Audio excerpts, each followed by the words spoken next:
J'aimerais vous saluer dans le nom de Jésus notre Seigneur et que sa grâce et sa paix vous soient pleinement accordées.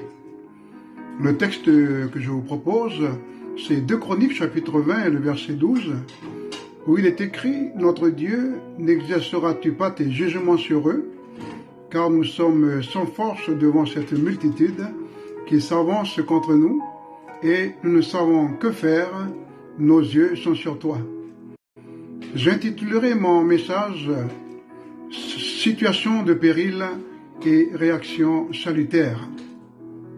Dans ce passage que nous venons de lire, nous constatons que le roi Josaphat et le peuple se trouvent dans une situation difficile et compliquée. Ils étaient comme coincés et cernés de toutes parts par l'ennemi.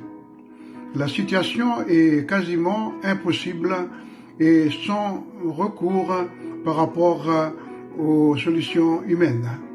Mais voilà que Josaphat, il va avoir une bonne attitude pour prendre de l'altitude dans ces situations. Et là, il va demander au peuple de Dieu de prier le Seigneur. Et c'est ainsi qu'il va dire, nous ne savons que faire dans cette situation, mais nos yeux sont sur toi. Nous pouvons, en tant que croyants, traverser de telles situations de blocage, où nous sommes peut-être entre 4 murs, et il n'y a plus d'issue, il n'y a plus de secours possible. Alors c'est là que nous devons manifester notre foi. Nous devons prier le Seigneur, nous devons réclamer son secours, parce que nous savons que notre Dieu, il a le potentiel nécessaire pour nous délivrer, pour pourvoir à tous nos besoins dans de telles situations.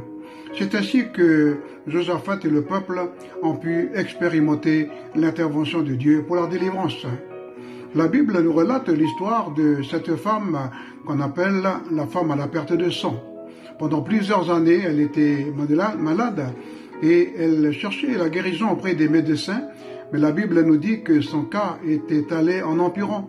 Il a fallu qu'elle puisse avoir un contact avec Jésus, et rien que par ce seul contact de la foi, elle était délivrée de sa maladie. Chers amis et frères et sœurs, mettez votre foi en Dieu.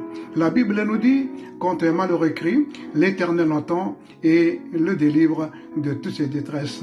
Amen. Que Dieu vous bénisse et bon courage.